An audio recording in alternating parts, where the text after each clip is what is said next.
Bharatiya Janata party की जीत की ये कड़ी लगातार आगे बढ़ती जा रही है पूरे देश भर में। आज भारतीय जनता पार्टी के 18 राज्यों में गठबंधन के साथ अपनी सरकार है और बहुत सारे राज्यों में विशुद्ध भारतीय जनता पार्टी की सरकार है। अभी हाल ही में 2 राज्यों में चुनाव हुए, हरियाणा और जम्मू कश्मीर में। दोनों राज्य में भारतीय जनता पार्टी ने बहुत बेहतरीन परफॉर्म किया है और इसके लिए मैं पार्टी के नेतृत्व को, आदरणीय प्रधानमंत्री जी, आदरणीय राष्ट्रीय अध्यक्ष जगत प्रकाश नड्डा जी को बहुत बहुत बधाई देता हूं। और हरियाणा एक ऐसा राज्य जिस राज्य में एक समय में भारतीय जनता पार्टी के 90 सीटों पर कैंडिडेट नहीं हुआ करते थे। अगर कैंडिडेट होते थे, अधिकांश सीटों पर भारतीय जनता पार्टी के कैंडिडेट की जमानत जब्त होती थी। आज उसी राज्य में भारतीय जनता पार्टी की विशुद्ध सरकार लगातार तीसरी बार बनी है और जम्मू कश्मीर में भी भारतीय जनता पार्टी ने बहुत बेहतरीन परफॉर्म किया है। 29 सीटों के साथ भारतीय जनता पार्टी बहुत मजबूत हुई है। मित्रों, जहां तक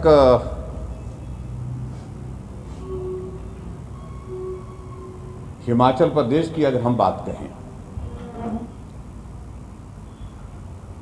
मैं हिमाचल के संदर्भ में सिर्फ इतना कहना चाह रहा हूं कि व्यवस्था परिवर्तन जो मुझे लगता है कि अपने आप में ही व्यवस्था पतन के रूप में जाना जाने लगा है। 2 साल का कार्यकाल कांग्रेस पार्टी का मुख्यमंत्री सुखविंदर सिंह सुक्खू जी के नेतृत्व में पूरा होने जा रहा है और इस बात को मैं दावे के साथ कह सकता हूं कि हिमाचल प्रदेश ने इन 2 वर्ष के कार्यकाल में अपनी पहचान भी खोई है, सम्मान भी खोया है और विकास की दृष्टि से हिमाचल प्रदेश बहुत पीछे चला गया है।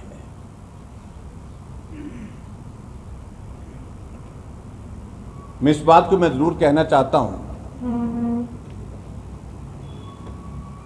सरकार के फैसले लेने का तौर तरीका जो आज की तारीख में जो बना है वो एक मजाक का, परिहास का विषय बन चुका है। जिस तरह से आनन फानन में फैसले लिए जाते हैं और जब उन फैसलों की खिल्ली प्रदेश के स्तर पर और राष्ट्रीय स्तर पर उठती है तो उन फैसलों को बदलने की कोशिशें होती हैं। और उस बात को लेकर के मैं जरूर कहना चाह रहा हूं कि हैरानी की बात यह होती है कि फैसले खुद लेते हैं लेकिन उसके बावजूद फिर कहते हैं कि भारतीय जनता पार्टी की सरकार के समय ये फैसले लिए गए थे। बहुत विचित्र परिस्थिति है, हास्यास्पद स्थिति मध्य प्रदेश की है आज की तारीख में। मैं समझता हूं वो सुखविंदर सिंह सुक्खू जी के नेतृत्व में हिमाचल प्रदेश में कांग्रेस पार्टी की बन चुकी है।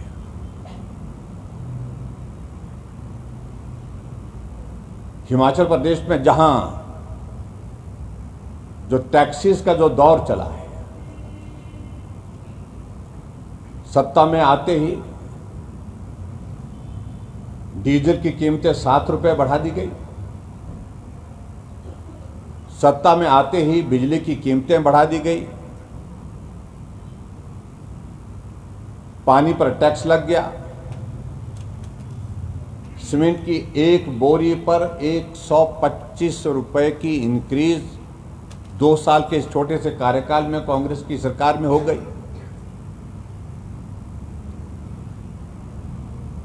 राशन पर और राशन के अलावा अब आगे बढ़ करके अब नया दौर में हमको ये भी एक चीज देखने को मिली कि टॉयलेट टैक्स भी जो है वो भी हिमाचल प्रदेश में सरकार की लगाने की मंशा थी। और बड़ी हैरानी की बात हुई, नोटिफिकेशन होती है टॉयलेट टैक्स की, और टॉयलेट टैक्स की उस नोटिफिकेशन के बाद जब चारों तरफ सरकार का मजाक बन गया तो बैकडेट से उस नोटिफिकेशन को विड्रॉ करने की प्रोसेस की गई। और मैं इस बात को लेकर के मैं हैरान हूं कि मुख्यमंत्री इस प्रकार से नेशनल चैनल के ऊपर बात करते हुए देखे गए। ये तो भारतीय जनता पार्टी की सरकार ने शुरू किया था। बताएं कौन सी नोटिफिकेशन है वो, किस तारीख की है, किस साल की है। बहुत अजीब लगता है जब प्रदेश के मुख्यमंत्री इस प्रकार से झूठी बातें कहते हैं। और झूठ बोलने का तो उनका अंदाज इस प्रकार का है जो एक आदत के रूप में वो अब जाना जाने लगा है।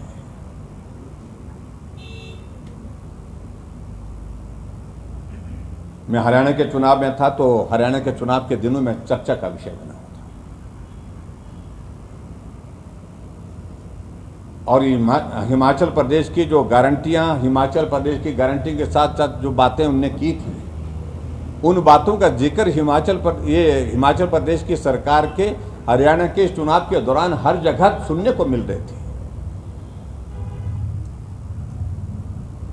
और जिस हरियाणा के कांग्रेस के नेतृत्व ने तय कर दिया था कि यहां पर कांग्रेस पार्टी की सरकार बनेगी और पूरी जश्न की तैयारियों के साथ वो उस दिन काउंटिंग वाले दिन बैठे थे, लेकिन ढोल वाले भी ढोल उठा करके चले गए आखिर। और उसके बाद जो रथ बनाया था वो रथ भी खाली वहां से चला गया। और कांग्रेस पार्टी के वहां के हरियाणा के नेतृत्व ने इस बात के लिए कहा कि हमारी हार की सबसे बड़ी वजह हिमाचल प्रदेश की सरकार है, क्योंकि जो झूठी गारंटी हिमाचल प्रदेश में दे रखी थी उसका असर हरियाणा के चुनाव में भी हुआ। और हमने भी इस बात को लेकर के हरियाणा में बात कही कि जो हालत हिमाचल प्रदेश की कांग्रेस की सरकार ने बना करके रखी है, कृपा करके मेहरबानी करके हरियाणा की हालत वैसे बढ़ने से बचाइए। और लोगों ने इस बात को लेकर के गंभीरता से सारे विषय को लिया और परिणाम आपके सामने। मुझे इस बात को लेकर के जरूर कहना है कि सुखविंदर सिंह सुक्खू जी का 2 साल का कार्यकाल पूरा होने के बावजूद भी अभी तक वो लगातार अपनी नाकामयाबियों को छुपाने के लिए दोष भारतीय जनता पार्टी की सरकार यानी कि जयराम ठाकुर, नरेंद्र मोदी, 2 नामों का जिक्र विशेष तौर से करते हैं। और किसी भी सरकार के लिए परफॉर्म करने के लिए मैं समझता हूं कि 2 वर्ष का कार्यकाल पर्याप्त होता है।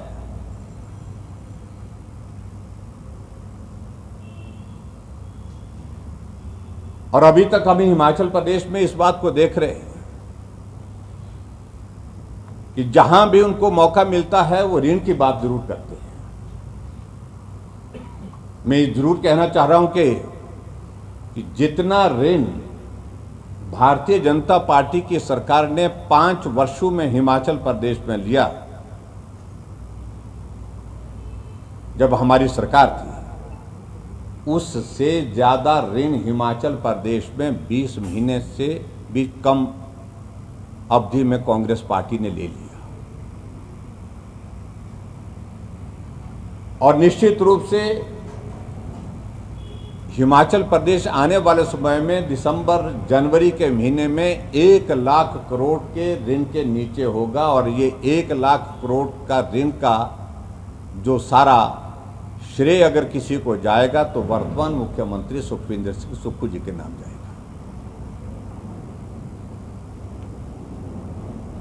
आज हिमाचल प्रदेश के हालात ये हैं कि कर्मचारियों को समय पर सैलरी नहीं, पेंशनर्स को समय पर पेंशन नहीं।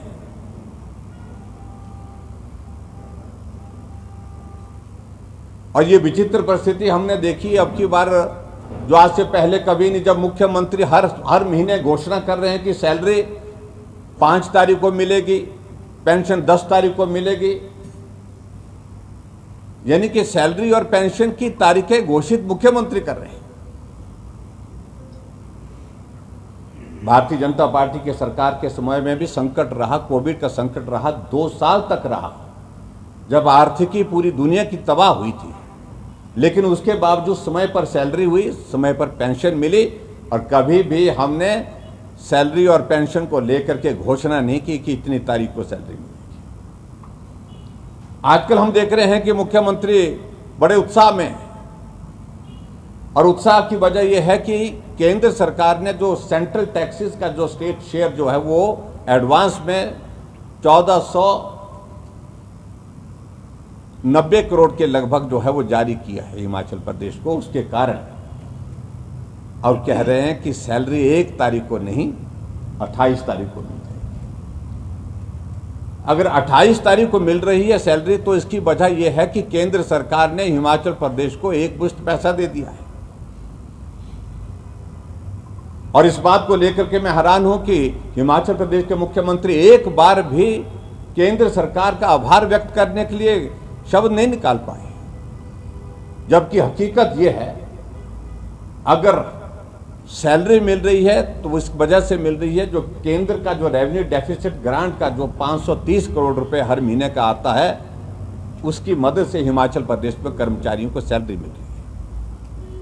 और इसके अलावा पेंशन अगर कर्मचारियों को, हमारे पेंशनर्स को मिल रही है, वो इस वजह से मिल रही है जब केंद्र सरकार की ओर से सेंट्रल टैक्सेस का शेयर 750 करोड़ रुपए हर महीने का जो स्टेट को जारी होता है, जब वो पैसा आता है उससे जाकर के वो पेंशन दे रहे हैं।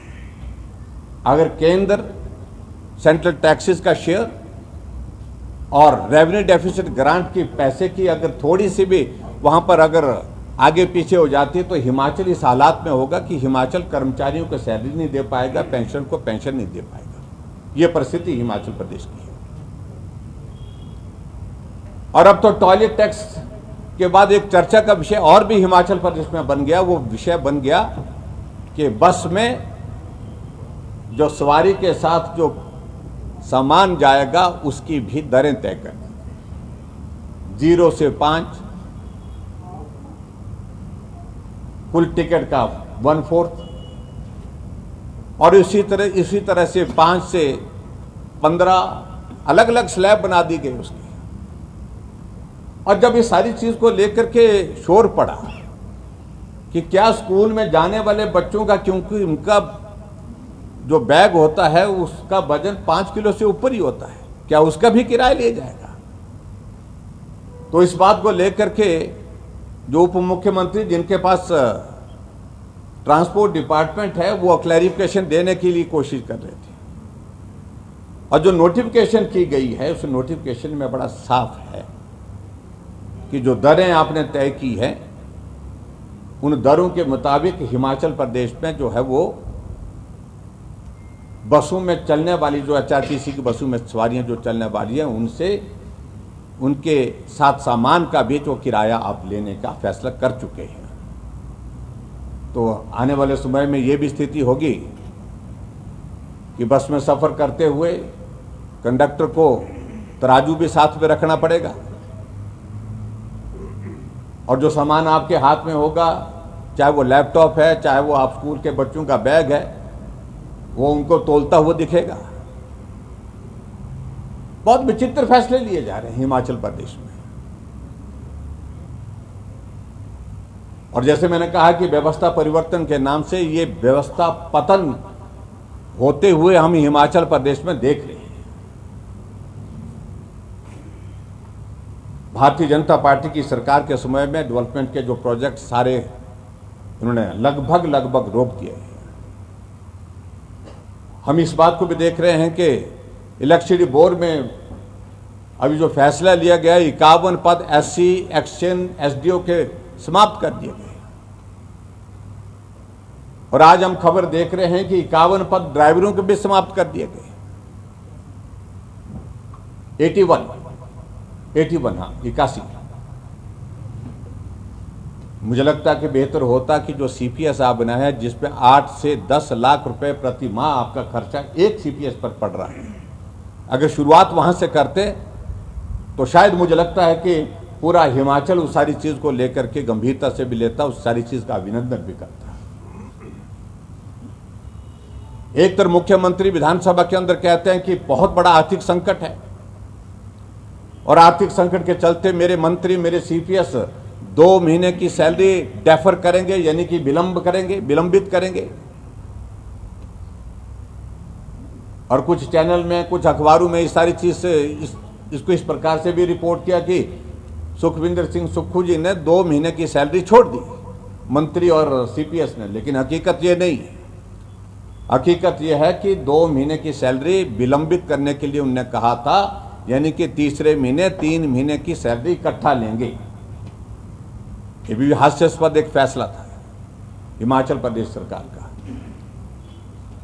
जब बार बार हिमाचल प्रदेश में आर्थिक संकट का जिक्र करते हुए शायद कांग्रेस की हाईकमान ने इस बात का जिक्र किया कि आप ये बोलना छोड़ दीजिए, तो हमारे मुख्यमंत्री जी मीडिया के सामने प्रस्तुत होते हैं और कहते हैं कि हिमाचल प्रदेश में कोई आर्थिक संकट नहीं। यानी कि कितना इमेच्योर जो है वो स्टेटमेंट। कभी बोलना आर्थिक संकट गंभीर है और कभी बोलना कि आर्थिक संकट नहीं। और इस बात को लेकर के तो हास्यास्पद स्थिति हिमाचल प्रदेश की बनी है कि मुख्यमंत्री बार बार जब कहते हैं कि 2027 तक हिमाचल अपने पांव पर खड़ा होगा और समृद्ध राज्य की श्रेणी में होगा और 2032 तक तो वो हिमाचल प्रदेश देश का सबसे जो है आर्थिक दृष्टि से संपन्न प्रदेश होगा। मुझे मालूम नहीं क्या आंकड़े हैं, कहां से ये सारी चीजें वो कहते हैं और कैसे उनके जो पार्टी के नेता उनको कहने के लिए इन बातों को इजाजत देते हैं। इस प्रकार के हालात को लेकर के हिमाचल प्रदेश की सरकार चल रही है। आज मैं कांगड़ा आया हूं। मैं कांगड़ा आकर के मैं जरूर बात करना चाहूंगा। कांगड़ा में धर्मशाला के लिए विशेष तौर से उन्होंने कहा था कि कांगड़ा में धर्मशाला को एक हम टूरिज्म कैपिटल घोषित करते हैं। लेकिन हम ये 2 साल के कार्यकाल के बाद इस बात को जहां साथियों से पूछ रहे थे कि कुछ हुआ, तो सब लोगों ने कहा कि कुछ नहीं हुआ, मात्र भाषणों से संभव नहीं है। और हैरानी की बात इस बात के लिए, टूरिज्म को बढ़ावा देने के लिए हम उस सारी फैसले का अभिनंदन करते हैं जो अच्छे करेंगे, लेकिन आपने तो पालमपुर एग्रीकल्चर यूनिवर्सिटी की ज़मीन भी जो है वो कुछ ऐसे लोगों को देने का फैसला कर दिया जो यहां पर टूरिज्म के नाम पर आएंगे लेकिन यहां उस जमीन के मालिक बन जाएंगे। यानी कि हिमाचल को बेचने का हौसला इस सरकार में आ गया, जो आज से पहले कभी नहीं हुआ। चारों तरफ उसका विरोध हुआ, विधानसभा के अंदर हमने उसका विरोध किया। यह यूनिवर्सिटी राष्ट्रीय स्तर पर और अंतर्राष्ट्रीय स्तर पर अपनी पहचान बनाने में आगे बढ़ रही है, लेकिन हिमाचल प्रदेश की सरकार इस यूनिवर्सिटी के उस पहचान को समाप्त करने की दिशा में कदम उठा रही है। और कदम उठाने के साथ साथ में जहां की यूनिवर्सिटी की जमीन को बेचने की शुरुआत कर दी है। मामला हाई कोर्ट में है, अभी तक स्टे है, लेकिन मैं समझता हूं ये बहुत ही दुर्भाग्यपूर्ण स्थिति है। और मैंने विधानसभा के रिकॉर्ड में इस बात का जिक्र किया है कि स्थानीय विधायक को इस सारी चीज को लेकर के विरोध करना चाहिए, लेकिन नहीं किया। और मैंने ये भी कहा था कि अगर मैं वहां का विधायक होता तो मैं कभी भी सरकार की हिम्मत ही नहीं होती कि इस प्रकार का फैसला लेने के लिए वो सोच सकती थी। अगर ये सोच बनी है, ये कुछ लोगों की मिल करके बैठ करके एक साजिश, एक षड्यंत्र के तहत इस जमीन को बेचने का फैसला जो किया जा रहा है, मैं समझता हूं इसके पीछे बहुत सारी चीजें हैं। अभी तो मामला कोर्ट में है, लेकिन अगर फैसला इस दिशा में आगे जाता है तो फैसले की सारी परतें जो है लोगों के सामने लाने का जिम्मा हमारा होगा।